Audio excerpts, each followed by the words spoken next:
இறைவன் தந்த அந்த ரிசுக்கை நாம் போதுமாக்கிக் கொள்ள வேண்டும்.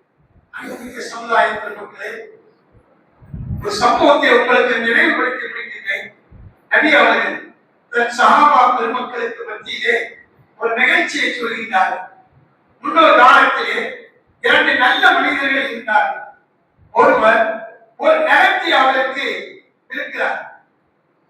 நிலத்தையை வாங்கியவர் அந்த நிலத்தை பண்படுத்துவதற்காக தோண்டுகிறார்.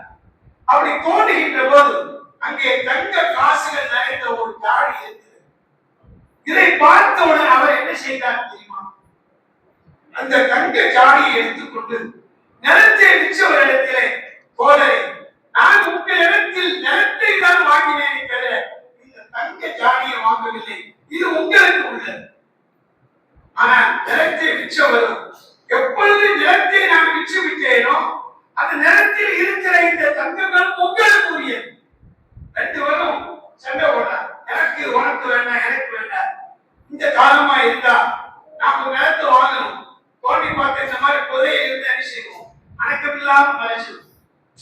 ஒருவேளை அவர் நல்லவராக இருந்து அதை கொண்டு போய் அவங்க கையில போய் கொடுத்தா அவர் நான் தான் வச்சிருந்தேன், உடனே வாங்கிடுவார்.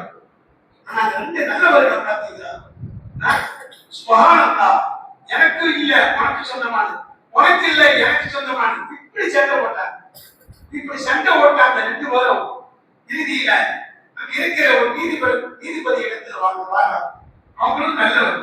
அவர் என்ன செஞ்சிருக்கிறார்? ரெண்டு பேரும் வாண்டவே கையில தாங்கன்னு சொல்லியிருக்கிறார். நீங்க அப்படித்தான் சொல்லுவாங்க நீதிபதி எல்லாம். அவர் என்ன சொன்னாங்க தெரியுமா? நீ ரெண்டு பேரும் வேண்டாங்கிறீங்க, உனக்கு பையன் இருக்கான்னு கேட்க, எனக்கு ஒரு பையன் இருக்கான். உனக்கு பெண் குழந்தை இருக்கா? இருக்கு. ரெண்டு பேரையும் கல்யாணம் முடிச்சு வைங்க. கல்யாணம் முடிச்சு வச்சு இந்த பொருள் அவங்களுக்கு கொடுங்க.